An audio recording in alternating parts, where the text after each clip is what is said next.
دوستو، اس جلیل القدر صحابی کا نام خالد بن زید تھا اور آپ بنو نجار قبیلہ سے تعلق رکھتے تھے۔ آپ کی کنیت ابو ایوب تھی اور انصاری کہا جاتا تھا۔ مسلمانوں میں سے کون ہے جو حضرت ابو ایوب رضی اللہ تعالی عنہ کی عظمت کا معترف نہ ہو؟ بلا شبہ اللہ تعالیٰ نے شرق و غرب میں ان کا نام بلند کر دیا اور انہیں یہ اعزاز بھی حاصل ہے کہ ہجرت کر کے جب اللہ کے نبی صلی اللہ علیہ وسلم مدینہ منورہ پہنچے تو عارضی رہائش کے لیے ان کے گھر کو منتخب کیا۔ حضرت ابو ایوب انصاری کے گھر رسول اللہ صلی اللہ علیہ وسلم کے قیام کرنے کی داستان ایسے دل ربا کے بار بار بیان کرنے کو جی چاہتا ہے۔ جب نبی صلی اللہ علیہ وسلم مدینہ پہنچے تو اہلِ مدینہ آپ کے ساتھ بڑی محبت سے پیش آئے۔ وہ سب آپ کے لیے چشم برا تھے۔ آپ کی آمد پر سب نے فراخ دلی کا ثبوت دیا اور گھروں کے دروازے کھول دیے تاکہ جس گھر کو آپ پسند کریں اس میں رہائش اختیار کر لیں۔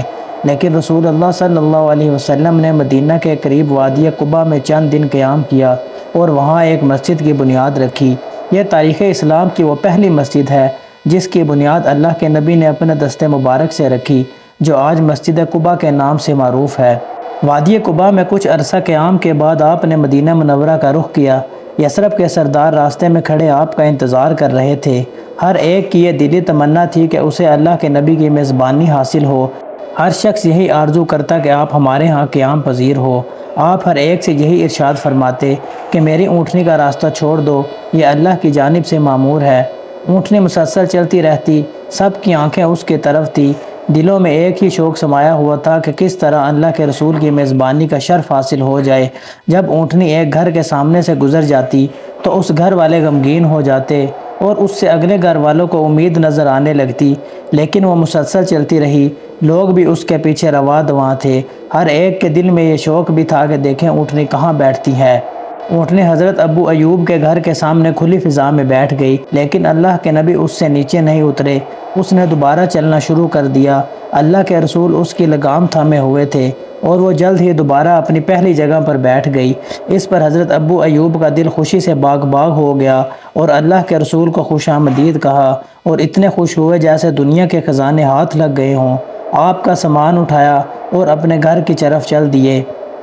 آپ رضی اللہ عنہ کا گھر 2 منزلہ تھا۔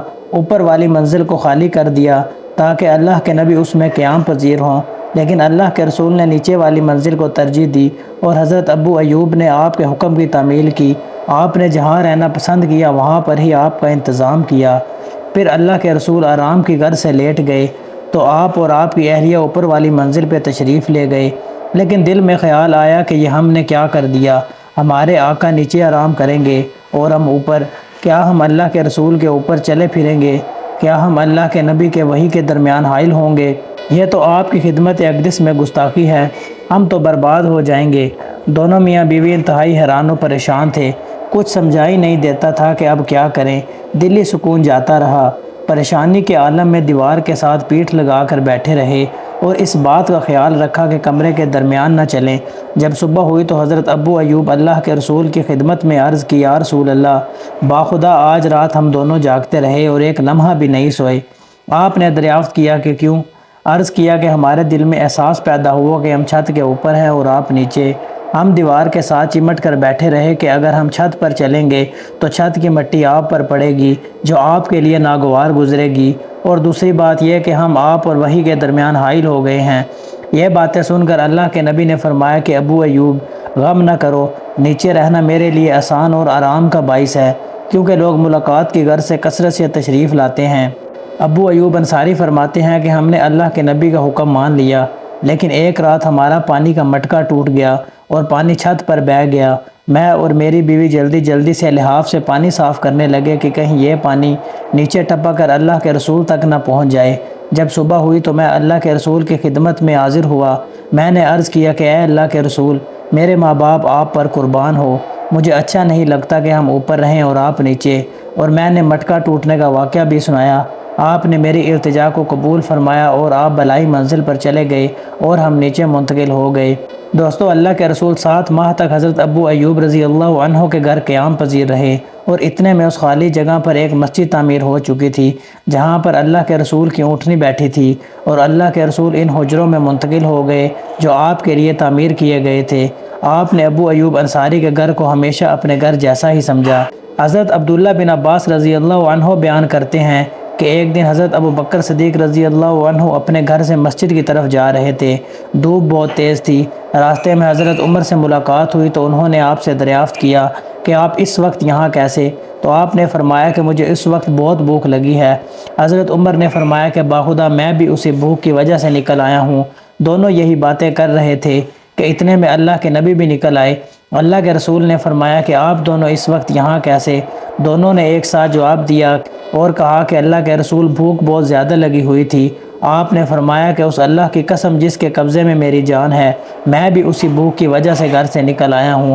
پھر آپ نے فرمایا کہ تم دونوں میرے ساتھ آؤ، اور دونوں کو ہمراہ لے کر حضرت ابو ایوب رضی اللہ عنہ کے گھر روانہ ہو گئے۔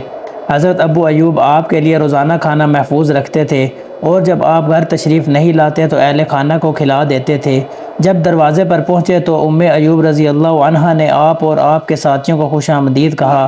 آپ صلی اللہ علیہ وسلم نے دریافت کیا کہ ابو ایوب کہاں ہیں؟ وہ گھر کے قریب ہی نخلستان میں مصروف عمل تھے۔ وہیں پر انہوں نے نبی کریم کی آواز سنی تو دوڑتے ہوئے آئے۔ سب سے پہلے آپ کو اور آپ کے ساتھیوں کو خوش آمدید کہا اور عرض کی کہ رسول کریم صلی اللہ علیہ وسلم خیر تو تھی؟ آج آپ میرے غریب خانے پر اس وقت تشریف نہیں لائے جسے روزانہ لاتے ہیں۔ آپ نے فرمایا کہ ہاں سچ ہے کہ آج کچھ تاخیر ہو گئی۔ پھر حضرت ابو ایوب جلدی سے نخلستان کی طرف گئے اور کھجوروں کی ایک ٹہنی توڑ کر لائے جس پر کچھ خشک اور تر کھجوریں تھیں۔ آپ نے فرمایا کہ آپ نے یہ ٹہنی کیوں کاٹی؟ آپ صرف خشک کھجوروں کو کاٹ لاتے۔ انہوں نے کہا کہ اللہ کے رسول، میرا یہ جی چاہتا ہے کہ آپ ہر قسم کی کھجوریں تناول کریں۔ ابھی میں آپ کے لیے ایک جانور بھی ذبح کرتا ہوں۔ آپ نے فرمایا کہ دیکھو، دودھ دینے والا جانور ذبح نہ کرنا۔ حضرت ابو ایوب نے بکری کا ایک بچہ پکڑا اور اس کو ذبح کر دیا، اور اپنی بیوی سے کہا کہ جلدی جلدی کھانا تیار کرو۔ بیوی کھانا بنانے میں مصروف ہو گئی اور نصف گوشت کا سالن تیار کیا اور نصف گوشت بھون کر پکایا۔ جب کھانا تیار ہو گیا تو اللہ کے رسول اور آپ کے ساتھیوں کو کھانا لگا دیا گیا۔ سب سے پہلے آپ نے ایک گوشت کا ٹکڑا روٹی پر رکھا اور ارشاد فرمایا کہ ابو ایوب، یہ میری بیٹی فاطمہ کے پاس لے جاؤ، کتنے دن سے اسے ایسا کھانا نصیب نہیں ہوا۔ پھر سب مل کر کھانا تناول کیا۔ آپ نے یہ نعمتیں اپنے سامنے دیکھ کر ارشاد فرمایا کہ روٹی، گوشت، تر اور خشک کھجوریں، یہ الفاظ کہے اور آپ کی آنکھوں سے آنسو جاری ہو گئے، اور پھر ارشاد فرمایا کہ اللہ کی قسم جس کے قبضے میں میری جان ہے، یہی تو وہ نعمتیں ہیں جن کے بارے میں تم سے قیامت کے دن سوال کیا جائے گا۔ جب تم کو کوئی ایسی نعمت ملے تو شروع میں بسم اللہ اور کھانے کے بعد ان الفاظ سے اللہ کا شکر ادا کرو۔ ستائش ہے اس اللہ کی جس نے ہمیں سیر کیا اور ہم پر اپنا انعام و فضل کیا۔ اس کے بعد اللہ کے نبی نے فرمایا کہ ابو ایوب سے کہو کہ کل ہمارے پاس آنا۔ آپ کی یہ عادت مبارک تھی کہ جب کوئی آپ سے حسن سلوک سے پیش آتا تو آپ اس کا بہتر بدل دیتے، لیکن حضرت ابو ایوب کو یہ بات سمجھ میں نہیں آئی تو حضرت عمر نے بتایا کہ اللہ کے رسول نے حکم دیا ہے کہ کل ہمارے پاس آنا۔ تو حضرت ابو ایوب نے کہا کہ آپ کا حکم سر آنکھوں پر۔ دوسرے دن آپ اللہ کے رسول کی خدمت میں حاضر ہوئے تو اللہ کے نبی نے آپ کو ایک نو عمر لونڈی دی اور فرمایا کہ ابو ایوب، اس سے نہایت اچھا سلوک کرنا، کیونکہ جب سے یہ ہمارے پاس ہے ہم نے اس کو خوب نیکیاں کرنے والا پایا ہے۔ جب ابو ایوب رضی اللہ عنہ گھر واپس تشریف لائے تو آپ کے ساتھ وہ لونڈی بھی تھی۔ تو آپ کی بیوی نے دریافت کیا کہ یہ کون ہے؟ تو آپ نے بتایا کہ اللہ کے رسول نے ہمیں بطور تحفہ عطا کی ہے۔ تو آپ کی بیوی نے کہا کہ تحفہ دینے والے کتنے عظیم اور تحفہ کتنا عمدہ ہے۔ آپ نے یہ بھی بتایا کہ اللہ کے رسول نے ہمیں اس کے ساتھ بہتر سلوک کرنے کی تلقین کی ہے۔ تو ان کی بیوی نے سوال کیا کہ ہم کیا کریں اور اللہ کے رسول کی وصیت پر کیسے عمل کریں؟ حضرت ابو ایوب نے کہا کہ میرے خیال میں تو اللہ کے رسول کی وصیت پر اسی طرح عمل ہو سکتا ہے کہ ہم اس کو آزاد کر دیں۔ وہ بولی کہ آپ نے بالکل درست کہا ہے، اللہ تعالیٰ آپ کو توفیق دے تو آپ اس کو آزاد کر دیں۔ پھر اس کو آزاد کر دیا گیا۔ یہ تو ابو ایوب رضی اللہ عنہ کی امن کی زندگی کا ایک درخشاں پہلو ہے۔